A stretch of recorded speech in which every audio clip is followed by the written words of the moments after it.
Olá pessoal, tudo bem? Olha eu aqui novamente no bate-papo com o estomaterapeuta para a gente realmente bater papo sobre um assunto que chama muita atenção das pessoas, que são as coberturas interativas.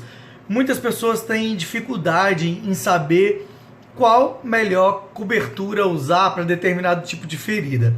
Então é difícil a gente falar disso porque tem mais de 70 mil tipos de coberturas no mundo todo. Então a gente tem que tentar desenvolver um raciocínio clínico que nos favoreça, que nos permita a decidir qual cobertura usar. E tudo isso tem a ver com a fase da cicatrização, ou seja, os tipos de tecido que tem aquela ferida, o que eu tenho como objetivo, se eu quero favorecer granulação, se eu quero controlar a infecção, se eu quero controlar o odor, se eu quero fazer uma proteção daquela ferida. Então, para isso, a gente tem que ter esse raciocínio clínico. Primeiramente, entender que o curativo ideal, manter a umidade fisiológica no leito da lesão. Por quê? A gente sabe, desde 1962, que a cicatrização ela é muito mais otimizada no meio úmido.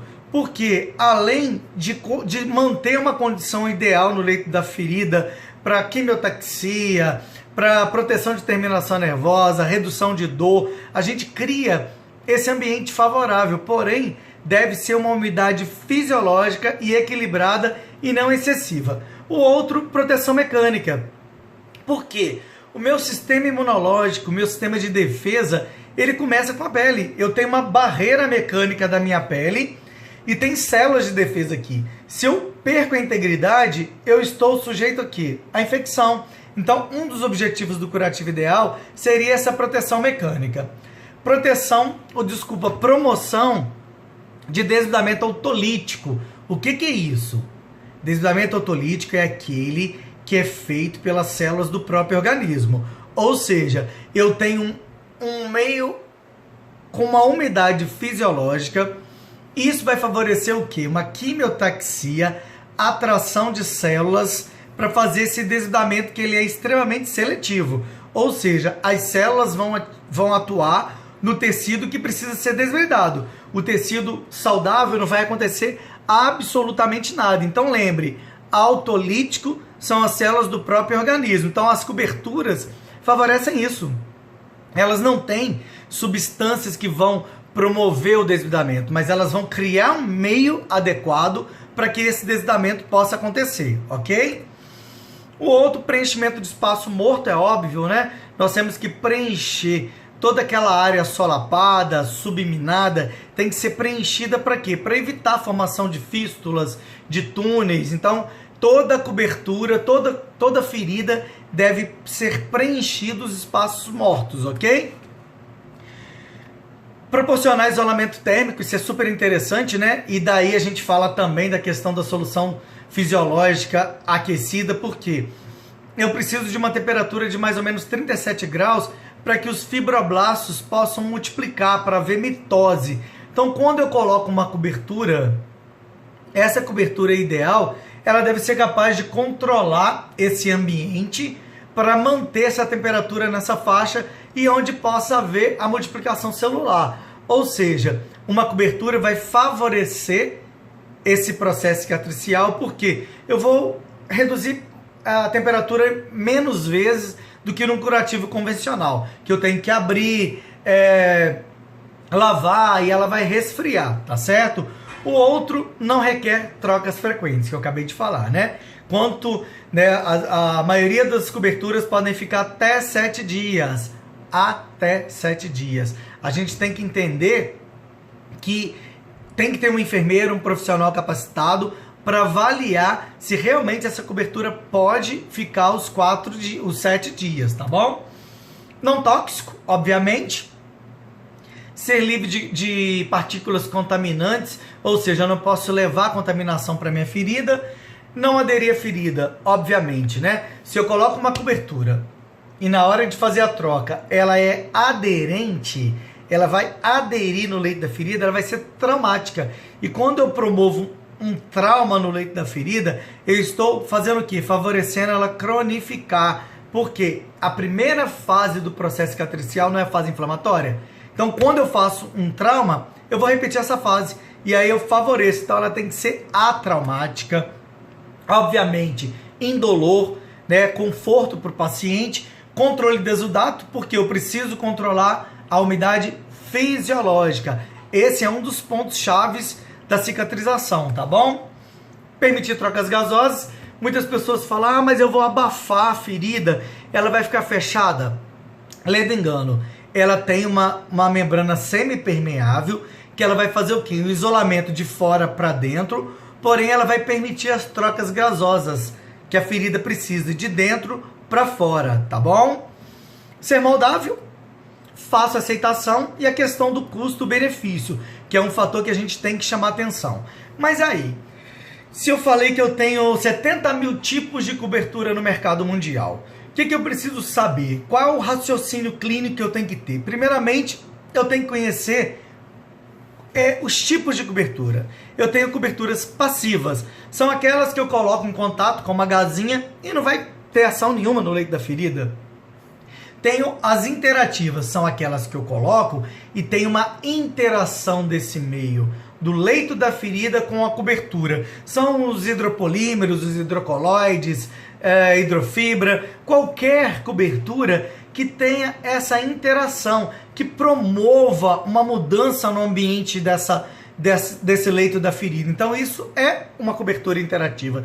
E a outra cobertura seriam as bioativas, como por exemplo colágeno. O colágeno é uma estrutura exógena que eu vou colocar em contato com o leito da ferida, ele vai ser absorvido e ele vai servir como uma matriz para deposição do colágeno endógeno, ou seja, biativamente ele está interagindo ali para favorecer a cicatrização, tá certo?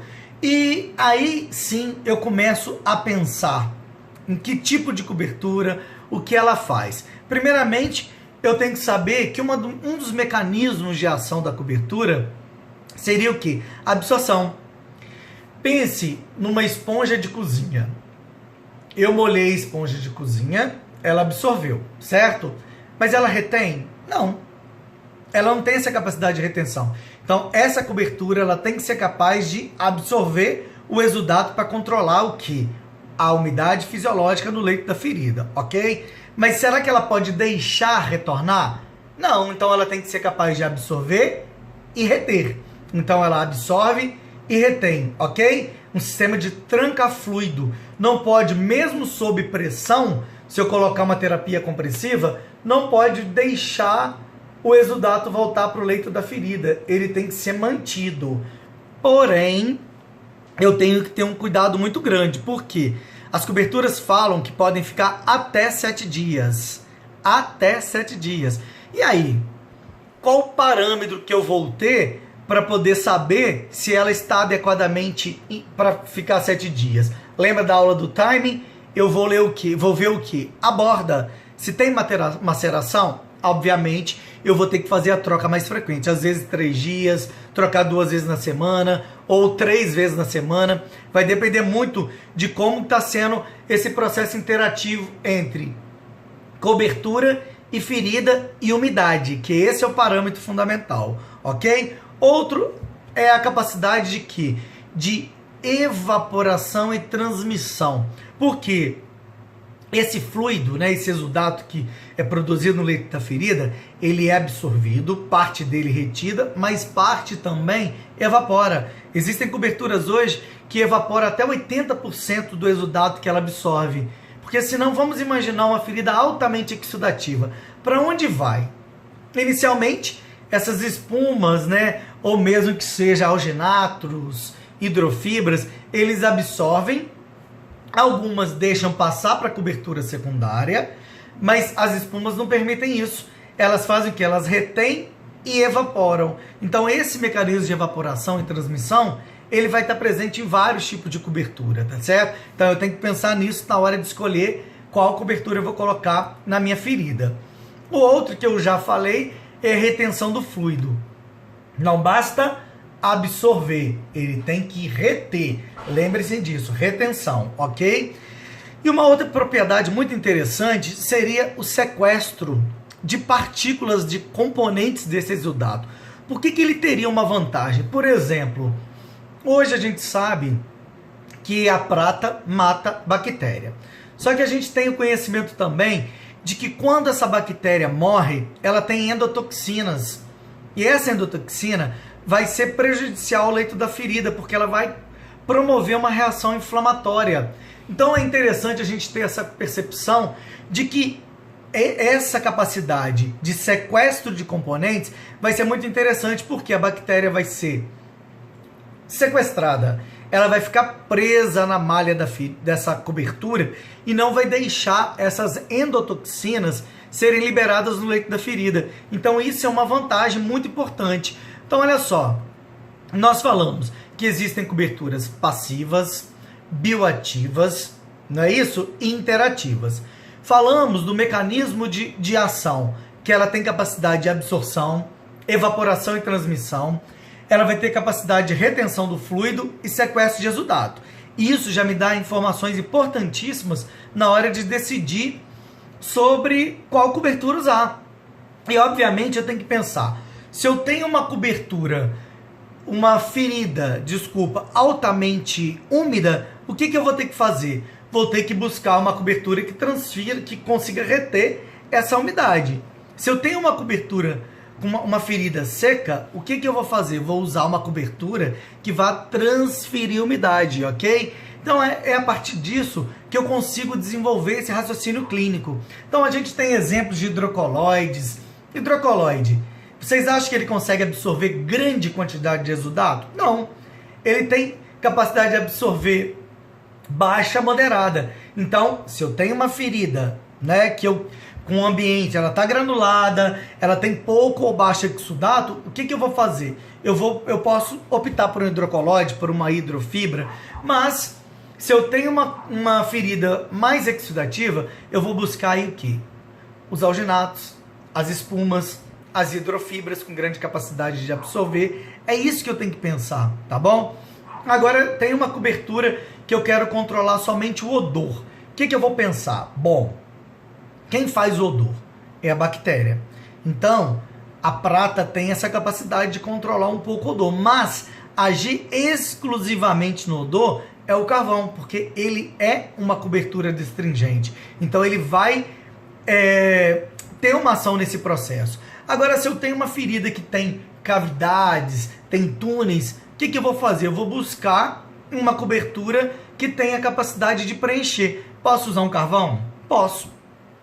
Posso usar espuma cavitária, posso usar um alginato, posso usar uma hidrofibra. Então é isso. Nós temos que pensar. Não adianta eu vir aqui e falar de todas as coberturas que existem no mercado, mas eu tenho que ter condições de pensar o que essas coberturas fazem, o que elas me oferecem e o que eu preciso em determinado tipo de ferida. Então é isso. Eu espero que tenha sido útil e nós podemos continuar nossa discussão no canal através de perguntas. Não esqueçam de curtir, de compartilhar e deixar sua dúvida, que eu vou tentar responder o mais breve possível. Um grande abraço a todos e muito obrigado.